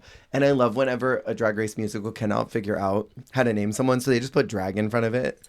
Literally, that it's even weirder when it's in another language, Yes. and sometimes you can't tell what the base word is. Right. Like, especially on Hispania, they do this where I'm like, I don't even know what it is that you're saying. So it's like, da da da las drag. I'm like, the what? I love when Supreme does that, though. I love it so much. I thought they were very fun. They worked super well together. They had great energy. They pick it up in their segment of the musical where it really needs to be picked up. And I think that overall, everyone was so strong, but they were the two that needed each other, and they were like the perfect pairing. I mean, they are kind of the established besties. Mm-hmm. Is it Ginger who's pissed that they're working together? And it's like, well, y'all are friends. You shouldn't work together. Right. Like, what? That's such a weird critique. Well, because her whole thing was what, like, y'all are friends outside of this. Like, you shouldn't, like, you should, or you're already friends. Like, You should challenge yourself. You should do something different, I think was the implication. but I'm like, Why don't you do better? is she not challenging herself with? It's not like she does the drag goyle all the time. Yeah. Not like she's dressed up as a drag goyle, like doing drag dances as a gargoyle. Yeah. This is right? my niche. I don't know. The judges cried at the end of this. They were so Okay. emotional. I know. I mean, like, I was touched. I don't think, like, I don't know. For me, I felt like some of it was more like touched by like the work they put in than like maybe this. I mean, it was a very sweet musical. I will say it was very touching. But I feel like it was a mix of like, this is very sweet, but also like pride. Yeah. Like they just seemed like very like, oh, like parents watching their kids like slay the school musical. We're so proud of you. Yeah, I loved it so much. The runway category is called excess couture. Period. I want to talk about all of them. We can go through them quick because I know we have a ball. This kind of shit is. I love maximalism. Yeah. I love more is more. Me as well. Cookie Cunty is first. Yes. Listen. I'm listening.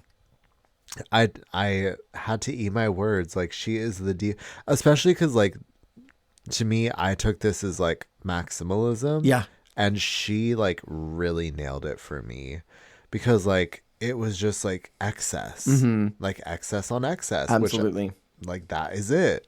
And these colors are luxe. It's sort of like Breakfast at Tiffany's, but like even more couture. It, to me, like, this is also very camp because it was like classic glamour, like very gorgeous, but then just like turned up to 1,000,000 with like all of the like excess material.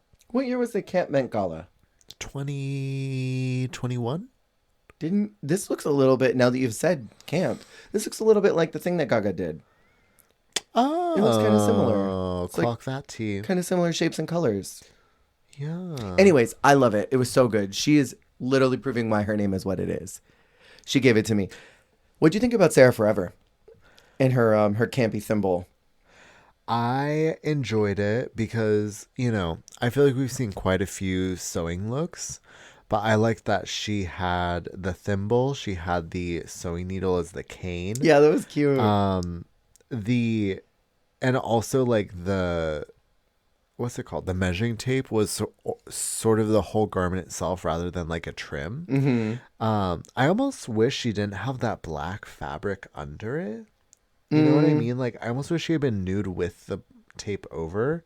Oh, I see. But it was very like mice helping Cinderella tea. Like, Very that. I don't know. I enjoyed it. What about you? I got the concept of couture down. I loved it Yes. so much. It made me happy.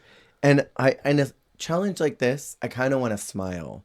Like, I want to see high glam, but I kind of want to smile. Because it's supposed to be so excessive that it's like, that's too much. Yeah. And so on that end, you're meant to be doing something campy.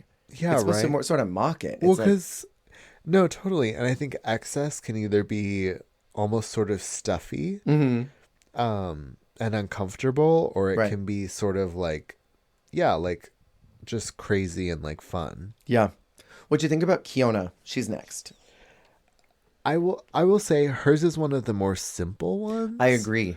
I was she missing looks, some of the excess. Yes, she looks gorgeous, but I could do with the sleeves being like 80% bigger. Yeah. Like I would love if the sleeves were almost like dragging onto like her like skirt. Yeah. Like if the skirt was bigger and the sleeves were bigger and they almost met in the middle. You know what I mean? Totally. I kind of wanted the same. And then like, I don't know, bigger hair too. Just like two more wigs on top of that. Like, just give me massive, gigantic hair. Take the wig you're gonna wear. Now put another 2 wigs on it. Exactly. I do agree with you. I think it's maybe the most simple. What did you think about Punani's hanger look? Avant-garde. Not her. DJ Avant-garde. Green with the, was it like cheetah trim, the fur cheetah trim on the inside. Yeah. I didn't like the dress, and I didn't like how it went into like a hanger. Yeah. Like, I don't know. I understand what she was trying to do, but I don't know why she did it. That's on a shirt. It's got to be. Yeah, I kind of hated it. Like, I think maybe this was my least favorite look. And I love me some punani. Well, I know you love the Punani. out of context. Out of context. Big fan. What'd you think about Ginger Bitch? The giant belt. I did like it. And it's funny because I hate those kinds of belts in general. Me as well. I hate the like those cutout like stud belts or whatever. At first it also kind of looks like film. Yeah, I thought film as well. Which I almost would prefer something that looks like that. I think that'd be gorgeous. Mm-hmm. But the belt is fun. Yeah, I mean, she looks good. Yeah, I like that. You know what it was giving me? Celine. This is totally that look. So Forget true. what year this is. Yeah, the one that Jimbo did. Mm-hmm. When she finally walked couture, that was the first thing I thought of because it's the hat. I think it is so Celine. Because I mean, you have the wiki photo up. Oh no, totally. The hat placement's almost exactly the same. It's like a very similar body shape. Wouldn't be surprised if she was inspired in some way. What do you think about Moon? Because in my opinion, I think it's got excess down, but I think it's missing the couture. Okay, very that. It kind of reminds me of the runways where it's like the book ball where it's like you're a kid like in your mom's drag. Because like the excess was so excessive that she looked tiny in it. Mm-hmm. And I loved the colors. The like essentially like the Wiggles colors. Yeah, totally. Like the purple and like the red and then like I don't know. I thought it was really stunning like color palette wise. And it was just very like fruity and like fruity patootie and maximalist in that sense, but the dress itself, because I like the hat too. Mm-hmm. The dress itself didn't fit just right for me. Totally. And then with all of the bulky fabric, it started giving like kid in like mother's gown moment. I get that. And then last is Mami Wata. What do you think? Cute, fun, like it, but not. I mean, for her, this is a lot of material. Yes, for her, this is what I want to see for this category because she doesn't do this kind of drag. No. For me, it's like tens for her. I exactly. I recognize for her what a departure this is. Yeah. And how well it's done too. Because that's the other thing too, is I feel like when a girly like who wears a lot tries to do like sexy, or a girly who does sexy tries to wear a lot. Yeah. There's a disconnect in the taste level of like they don't understand like the taste of that amount of clothing needed. And like they either like the sexy girl looks like a nun, or like the girl who wears a lot of clothing just is wearing like a red bra and panty and like a jewel tone wig. And then there's the comedy girl who does the priest into a sexy girl. Very that. But like this is quite like gorgeous and tasteful and fashionable. Right. But it is a lot of material. It's just like, I don't know. I wish it was more like excessive Yeah, I get that. in a general sense, but for her. I agree. Pre-runway, I think my winner was Moon, but then after the runway factor, it was Cookie for me. Oh, okay. Period on that T, because Cookie has such a good runway. Yeah. The thing for me that I think is like everyone did good this week. Like literally everyone did good. So I'm like, this could have been a celebratory top 2 week, I think. I don't think it necessarily needed to be a bottom 2, but like Ginger's attitude, I think, was so poor in the musical for acting like her role was bad. It was sort of like, well, you're the only bad one, so why punish anybody else with the bottom? She acted like that. And they're like, well, guess this isn't a celebratory week. In Untucked, Ginger decides that she wants to feel her goats because she's like, so before when we were trying to distribute these roles, I just didn't want it and no one was listening to me except for Kiona. And I thought, the girl who distributed You're the like, roles, now wait a minute. the girl that listened to you was the one who gave you that role? What do you mean? And you didn't get it. So what? So what's the tea? And I'm like, why the heck did she decide to feud with Cookie? And I love that Cookie clocked her. She was like, now hold on. No, I text this to you. Cookie had her cuntiest outfit on that day. Yes. She knew she was the only one. And she said, I'm going to fight this bitch. She felt, because she was I feel like she was just operating from a place of like, bitch, I know I look so fierce right now, and I'm going to let you have it. Because she was so like, no. Like Right. okay, she is like the true meaning of Michaela's "no one can take my joy right now." Yes. Like she was that, like the mega evolution. Absolutely. Because she really felt that of like, no, like I know I look amazing. I know I did good. And I'm not going to have some girly come through and rain on my parade. Right. And me catch a stray from her. So she said, no, like let's clock this tea succinctly. Like, you're wrong. You are absolutely incorrect. I loved it. She was activated. It was crazy. I loved it. You feel your performance wasn't up to scratch, and now you want to say you were robbed? Okay. Hypocritical. Okay. I loved that. I loved Mommy living for the drama, and then Kiona trying to diffuse it, and Mommy being like, no, let them fight. Mommy just living for it was everything to me and more. God, you're right, though. Cookie knew that she looked good, and she was not about to be letting some girl in a giant belt tell her something. She was like, absolutely not. Kiona is called as the winner of the challenge. I fear this was not her win week. I think this was Cookie's because, I mean, both of them are having this storyline of like, I got to do better. I think this was definitely Cookie's win week. I mean, it's tricky because, like... Or top 2. She is a main character. Yeah. I mean, they both could have been top 2. And then they could have lip synced for the win.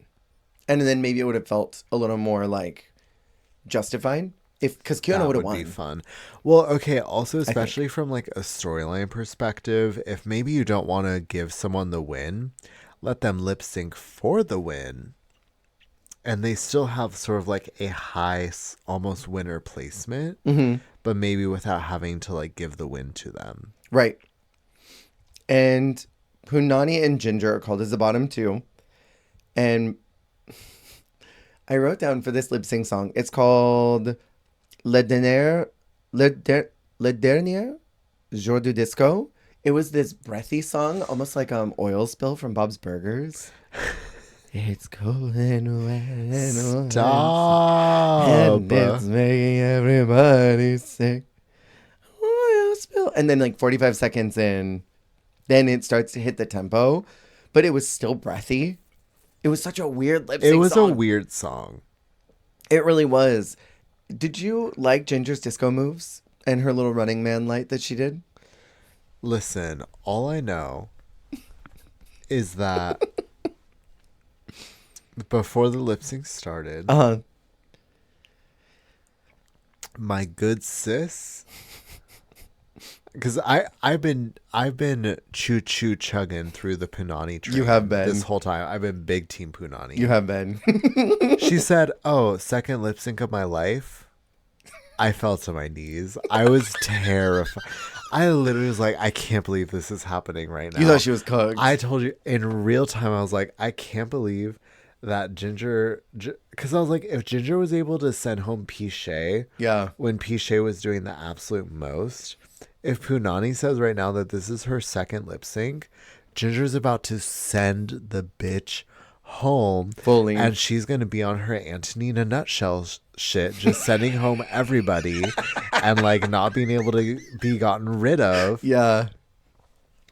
So I really, before it started getting going, I really was like, wow, Punani's about to go home. Right. I was in shock. I was in shambles.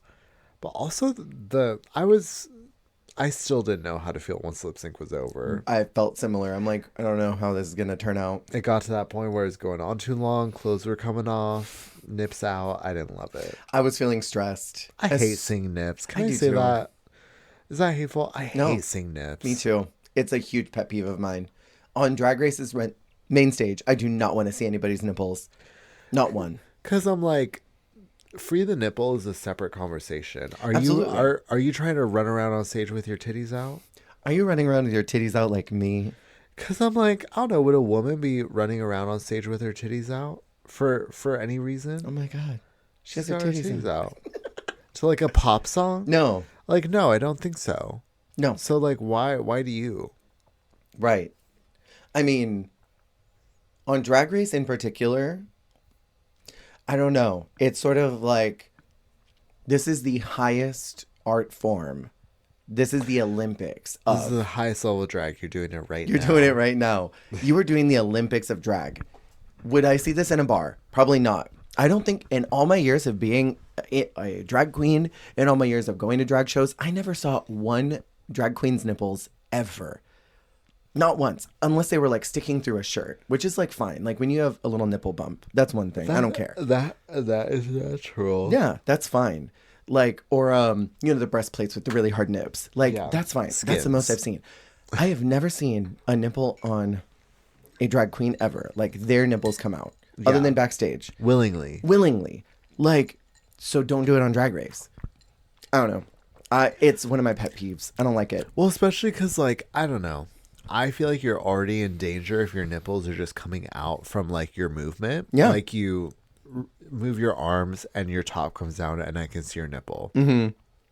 That already takes me out of the fantasy. Totally. So when a girly, like, willingly, like, removes part of their costume so they just have their, like, untitified chest. Untitified chest. Oh, that's funny. Kendra Onyx, put some titties on, bitch. I love Kendra so much. She posted this video today, and I messaged her, and I was like, you look so pussy. She looked great. Our last one we're talking about is the Time Ball, episode 6. Our time categories are past, present, prom. Or past, future, prom. Past, future, and prom. Because prom is like a flashback to the future. Because prom is a present. We'll never stop talking about April Carry-On and Milan. They were a blip on Drag Race, and they will always be referenced. Forever. The mini challenge is a lip sync of an unreleased live of a song of someone named Bilal. Bilal, who's here last season. Yeah, she was in Snatch Game. Love her. Me too. She's so fun. She was funny. I will say she was a yes and diva. She was like Amanda. They got yes anders this year. Because it was funny that, like, at first I thought they were all going to be lip syncing to the same track, but she was really, like, adjusting, like, what she was doing to what they were doing and vice versa, and I loved it. I thought it was hilarious. I love for Cookie. She was like, oh, when I lost my hat. You feel like you're collecting coins. Literally, like, doing the tip spot. Yeah, she was so funny, and like her adjusting to each one of the girls, figuring out their energy and their personalities, riffing off of them. She was great. I want to see this girl live somewhere. She seems like a fun time. I was screaming when she had Sarah Forever do the conga line.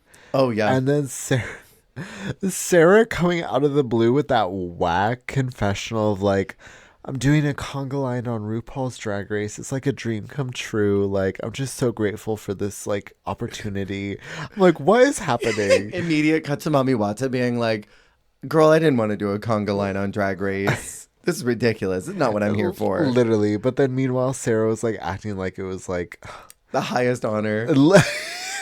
She just got awarded Miss Continental. She's like, I'm doing a conga line. I'm on Drag Race. Like, I'm living the dream. What if that was her dream?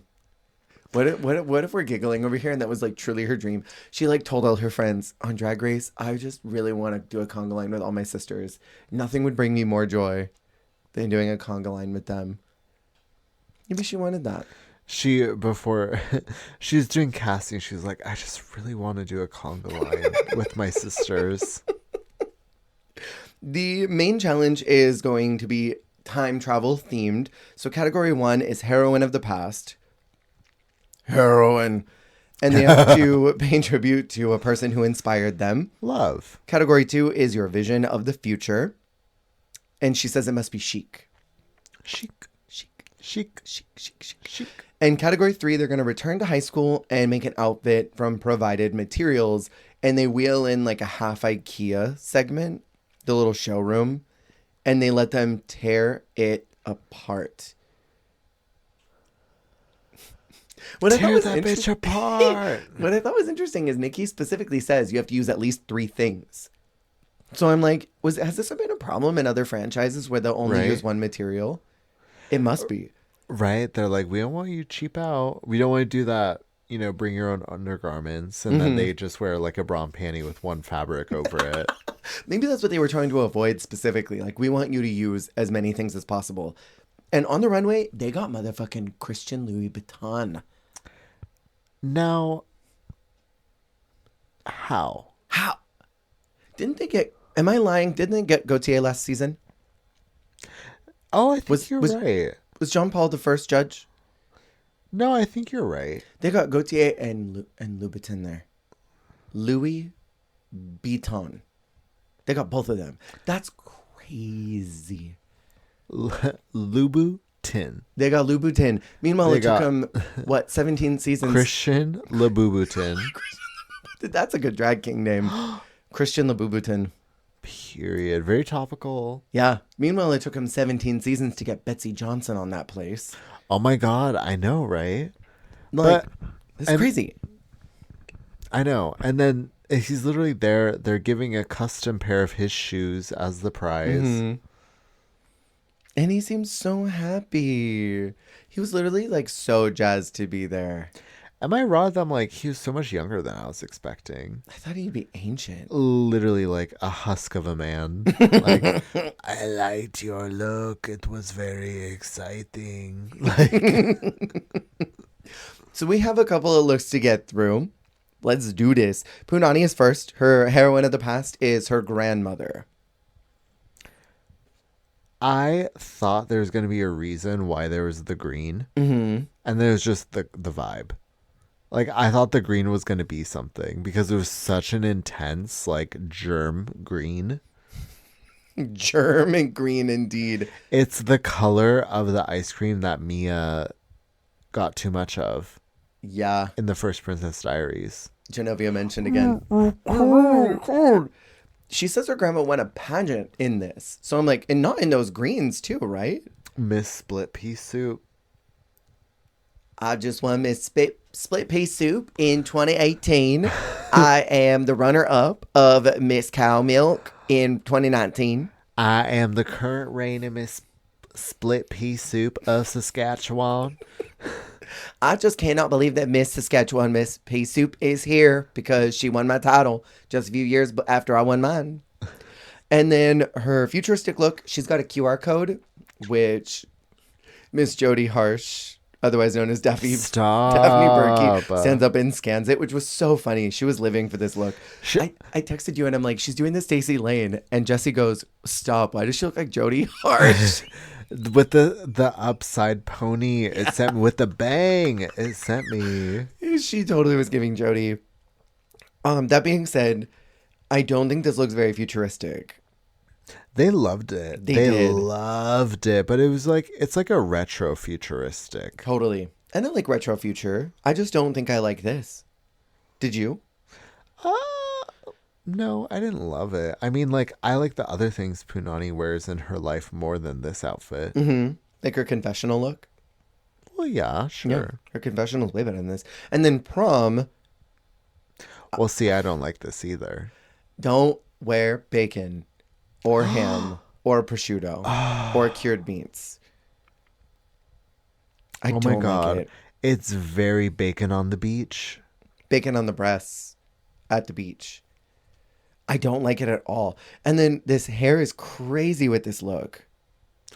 It is very like Kelly Mantle in that bacon look, stuck her finger in a electric socket, meets like your grandma's beach themed bathroom.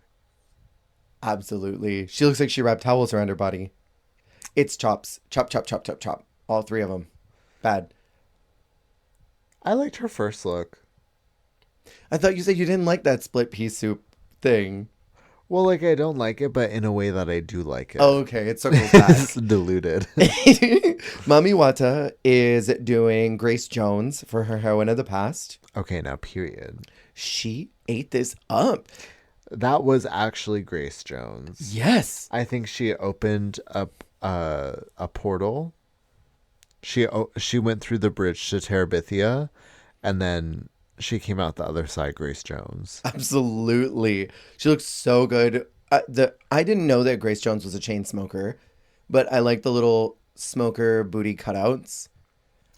And also just like beyond the look, she just sold that attitude. Yeah. So well. And that hair on her is so hot. Looked great. I love that severe blush too. From what I've seen, I mean, obviously this is a reference, but I feel like we're getting a little flavor of what we're going to get for All Stars. Totally. Because all of her All Stars looks I've seen are a lot more like, again, this is a reference, but a lot more like she's wearing a lot more fabric, but it's like it is fashion, it is conceptual, it is cunty. She's carrying it with like gravitas. Yeah. So I'm very excited. Me as well.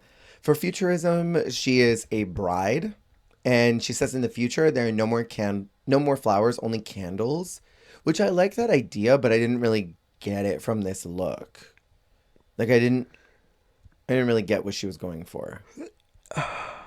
Yeah, I didn't like it. I mean, I don't know. Sometimes I don't like looks where it's just like all that stuff around the face. This is very like Lady Gaga to me in the like 911 music video where it's like this pseudo religious like, are you like a pope, are you like a pop singer, what's going on? A pope singer. And then for her prom look, she's doing this patchwork look. This worked me out. I love this. The judges out. The judges were gooning like as she was walking. I was, because Daphne was like, "It's a win. It's in the bag. Like, come on." I was like, "Oh, what?" It was gorgeous though. She looked great and amazing. Again, like we said last week, it was a lot of fabric for her. Yes. And so it's like, but I feel like they recognize that too, where they're like, okay, like we really see the effort from you, which I respect that. And can I also say, for this look, it's a great way of cheating, not really knowing how to sew extraneously well. Like, period. Making a patchwork look is a great way to cheat if you don't really know what you're doing. You can hot glue the shit out of that. Yeah. Make a really conceptual, interesting look, and she did that. And she also picked great fabrics. Well, and that's the thing is like, there are people who have great sewing skills and no styling or taste abilities. No taste or styling abilities. And she, even if she's not the most technically efficient, she clearly has a good eye. Yes. And she knew how to assemble things. So as long as she had enough of an understanding of how to make it look good and assemble it, that's all you need. Yeah. Because if you have the taste level to, honestly, half the battle is just curating the materials and Yes. deciding how to arrange it. Absolutely.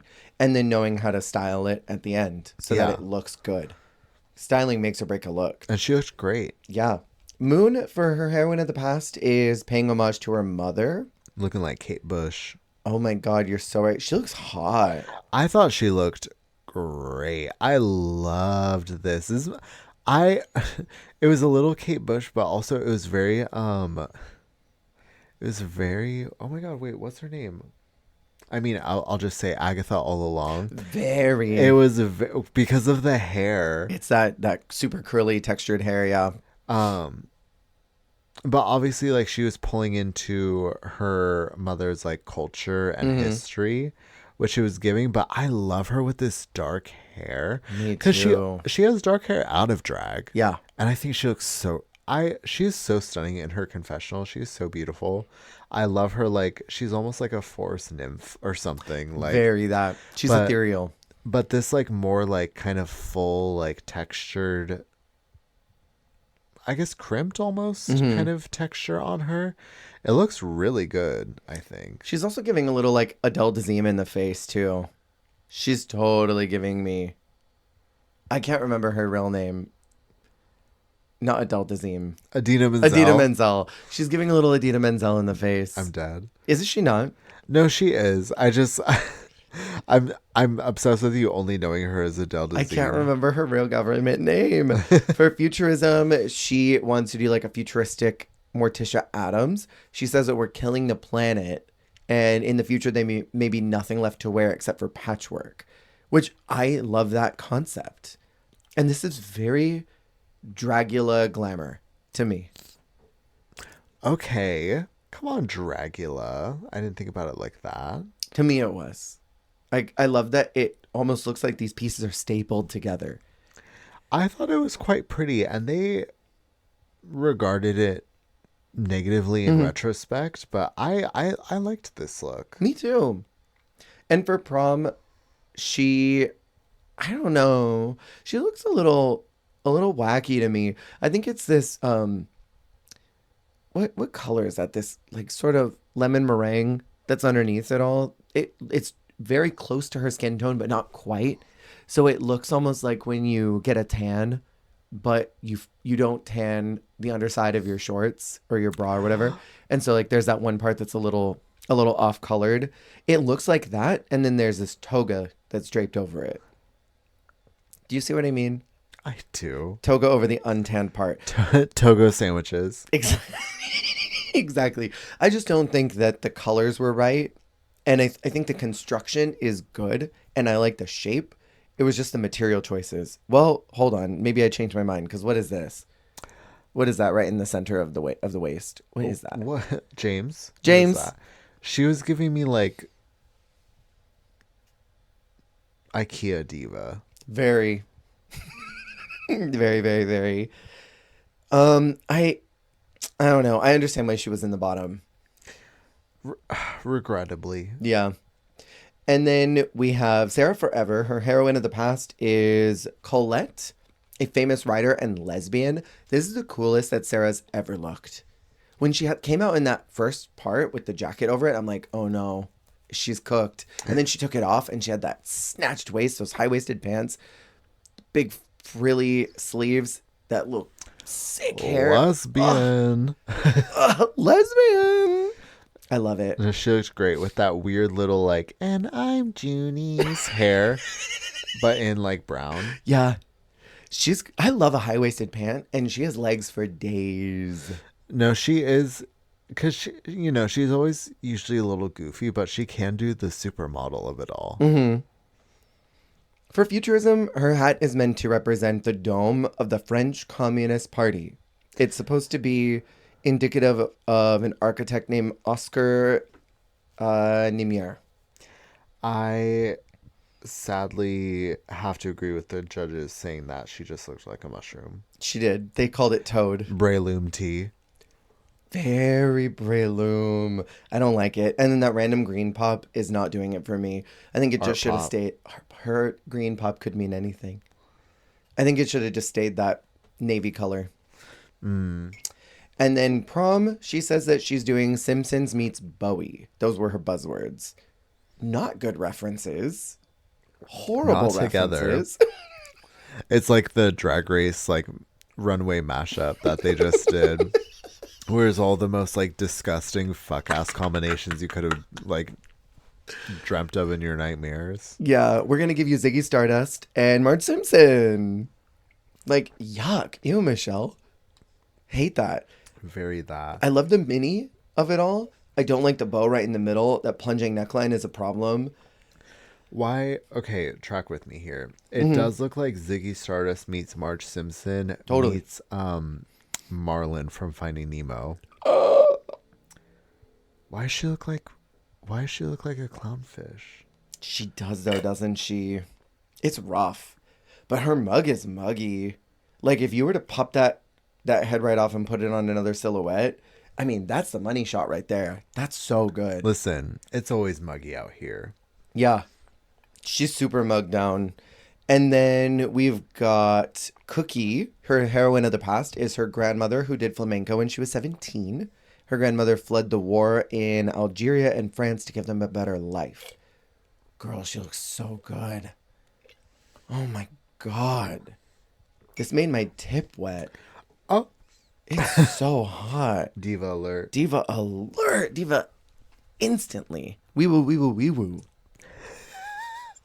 I'm obsessed. And the way she sold it too. Yeah. She looks so good. Mm-hmm. And then her futurism look, she's doing Joan of Arc 3000. She said she based her look on video games because she thinks the future will be virtual. Joan of Arc at the Electro Cabaret. Electro Cabaret mentioned. Is this what It's Electro brainrot. Cabaret is? This is actually Electro Cabaret. That wig. How did she do that? That wig is Electro Cabaret. How did she transport that? She looks really good. I would play the hell out of this video game The way character. she looks really good in the last runway, and then, spoiler, she looks really good this runway. And then, would you believe it? She looks really good next runway. In prom, yeah. What'd you think about her rebellious prom look? The lampshade to create the panier is so inspired. Brilliante. Brilliante Mary Brown. Stop that. Put it away. Yeah. I don't know if I love the like plaid color. I think it's, but I don't know. That's what makes it so punk. I mean, I feel like red and black, that is so like class. It's very like Brit punk plaid to me, especially with the denim. I would love if maybe the flower was different because I love the sort of like acid chartreuse glove with the ostrich cuff. If the flower was that green. I see what you mean. Yeah, no, I agree with you. I changed my mind.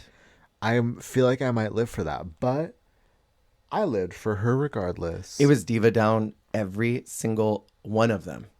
She did great, and a lot of these girls didn't do well in all three categories. She was the one for me. She was for me as well. She was the winner. And then Kiona is last. Her heroine of the past is Josephine Baker. Period. Loved that look. She had both a great parts walk. of it. The first part, amazing, and then the reveal into it, amazing. This, to me, was the best of her three. Absolutely. And that mug, I don't know what it is. The way that she paints, it's so conducive to that just garage door of white. I love that. She sells it. And then her futurism look, she's going for a woman who's lived for a long, long, long time.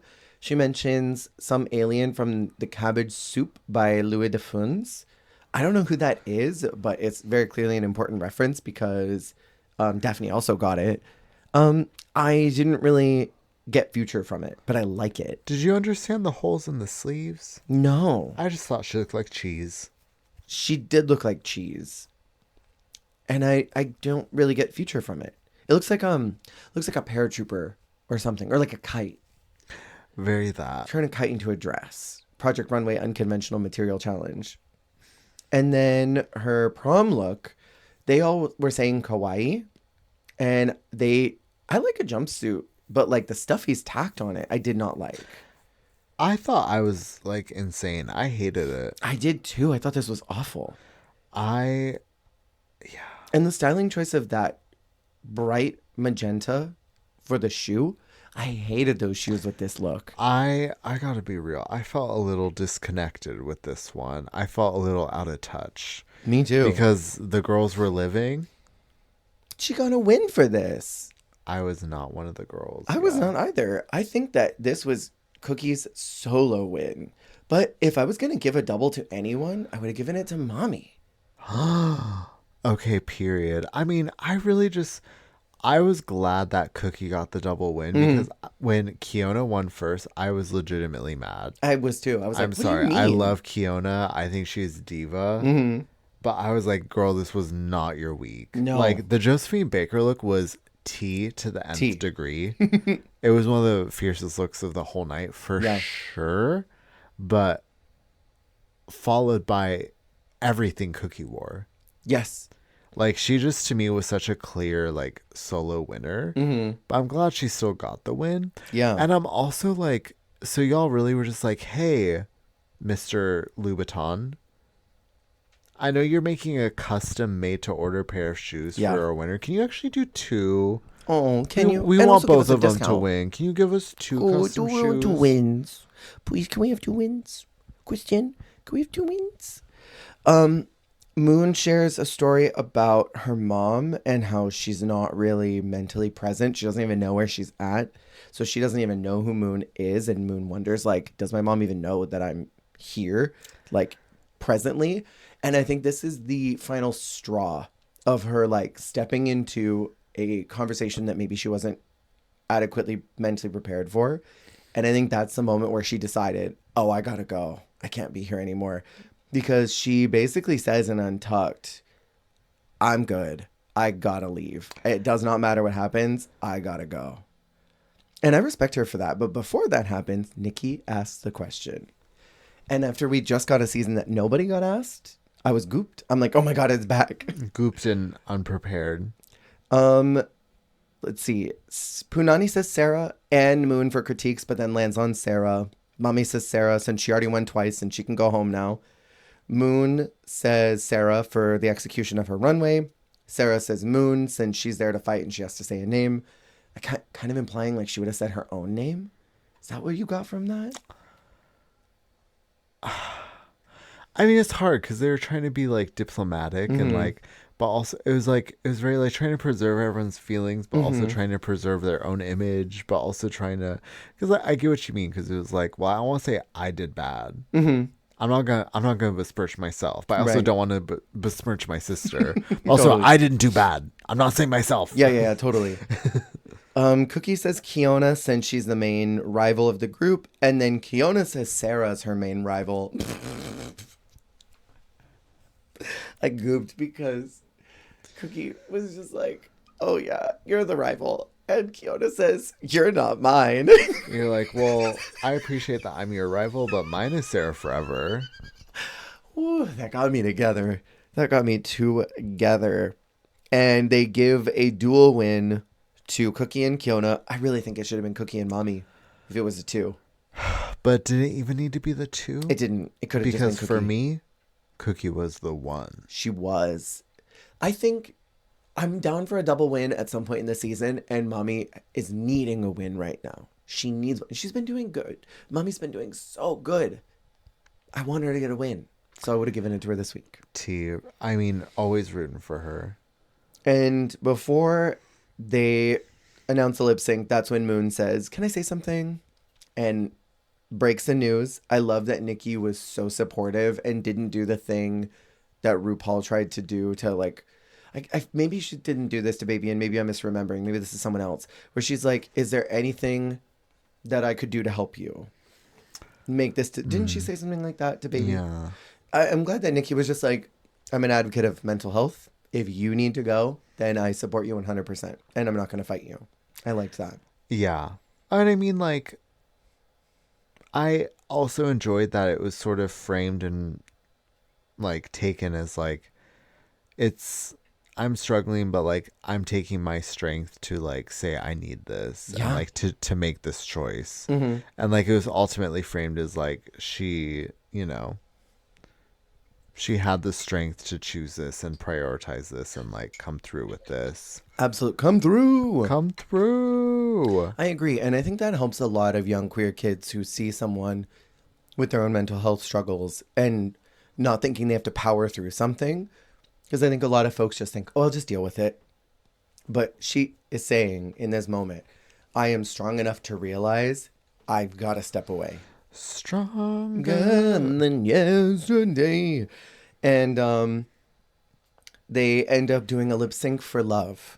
What'd you think about that? I thought it was so cute. All of them lip sync to the song. I mean, it was cute. It was a little cheesy. But it was cute. I was just like, I was sad because I was like, Totally. Moon. It was like, I was like, oh, cute. Very mochatrice. Mochatrice. Very mochatrice celebratory run. But Yeah. I was just like, I couldn't even enjoy it because I was just like, I was just sad that Moon was leaving. Yeah, I get that. She was one of my favorites, and I really wanted her to go to the end. I was bummed, but I liked that they made a moment out of it. And they tried to make it special. Right. You're right. Instead of just being like, well, do you want to lip sync? If you can't, no, I was just, no, literally, like, sorry. I thought it was just gonna be like, well, if you can't love yourself, you know what I mean, though, like, well, she ain't getting any deader. They're like, well, we're gonna miss her, aren't we? All right, ladies, see you next week. They're like, oh, that Moon, she will be missed. Now, if you can't love yourself. Or on the flip side where it's like, well, we're very proud of Moon. All right, go ahead and lip sync, Sarah. You want to go ahead? My God. Okay, wait. Get on up here. Clock that T. They're like, Sarah Forever, you're still up for elimination. Go ahead and lip sync it. If you think you're bad, you're out of here. You're like, well, that was nice. Sarah, you're not out of the woods just yet. That would have been so fucked. Or they're that like, that would be crazy. Okay, so Sarah, you're still in the bottom. Punani, can you step forward, please? Wait, the two of you are now for elimination. Like, in light of Moon withdrawing from the competition, everyone's like, oh, thank God we're safe. For like a second bottom will have to be decided. And everyone's like, wait, what the fuck? That's some Drag Race Thailand 2 shit right there. They would fully do that. That would be the ultimate gag. Everyone thinking like, oh, like she withdrew from the competition, like we're safe. And they're like, in light of this, we need to pick a new girl to lip sync with you. We need to pick a new girl to send Sarah home. Sarah's Who's like, going to do it? Sarah's like, wait a minute, what? I would have thrown up, but that would have been a gag. So next week, there's going to be a twist. The twist. A twist. Have you watched anything ahead? I have not. Okay, I know it's coming.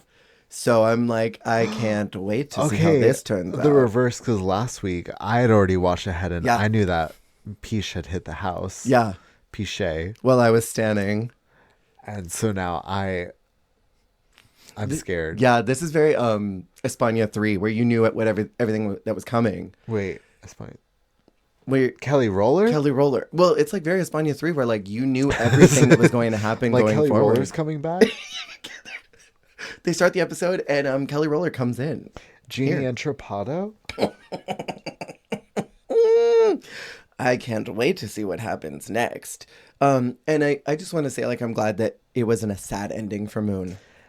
It seemed triumphant in its own way. It was super celebratory. I was sad because I love her. Mm-hmm. I was very, very bummed. But I loved, and that almost made me more emotional because it was such a celebratory, like positive, triumphant ending for her of like, she's doing what's best for her. And even like how Nikki was like, for now, sashay away. I was like, yeah. Wee woo, foreshadowing. Like, they're like, listen, sister. Here's the card for All Stars. When you're ready, please come back. Please come back. it's very when the coworker who like they did not want to leave left, and they're like, if your new place doesn't work out, if they don't treat you well there, like call us. Yeah. We'll take you back. We'll fit you on the schedule. Yeah, totally. Very, very, very that. Well, next week we are going to finish Drag Race France season 2 with the last 3 episodes. Do you know that there's a big finale coming up for this? They do a live finale. Oh, I remember watching parts of the live. I remember watching the finale lip sync, but it's crazy because I still don't remember who's in the finale lip sync with the winner. Yeah. Because I remember watching the winner perform. They do a Sia song for the finale, don't they? Stop. Do they do Chandelier? And I can't remember if it's Chandelier or what's the other big one that she has? Titanium. I'm almost positive If it's Titanium. either of those, I'm going to ascend. Those songs are both memes to me, honestly. Really? I'm almost positive it's Titanium because it was really random. I'm like, why That's this? Crazy. I have no You're room imagining for it. that. Yeah. I can't do that. If I'm not recalling incorrectly, I think only 2 seasons in the internationals have ever been filmed in front of a live audience, and that's España 4, and then this. Oh no, and I think France 3 maybe also did one too, and All Stars. Oh yeah, the new France. New I France. keep forgetting there's a France 3, but then whenever I go to watch this season, I see the promo shoot for it, and it's so cunty. It's good, yeah. With the lifeguard Nikki in that red swimsuit. She looks so good. She looks great. I was wondering if that was the next season or this one because I can't remember. But yeah, what'd you think about this run? Any final thoughts before we wrap? You know, it's the fun sort of unexpected run of the season where maybe some people you aren't expecting to go home. Some, challenges really start like shaping up who's going to be like the front runners, Totally. who's the next to go. But that being said, I feel like we're leaving off in an interesting place. I have no idea who's next to go. Yeah. I have no idea what's coming up. So I'm very thrilled because I feel like this was it was like expected, but also very unexpected. These 3 episodes. Yeah. I don't remember, and I don't know what's coming up. I hope that we get a makeover because there's only 3 left. So I hope there's a makeover. I hope there's chicken nuggets, and I know that there's going to be the live finale. I hope it's nuggets. Thank you so much for listening. Remember, you're doing a great job. You're doing the best you can, and that is all you can do. Goodbye. Bye.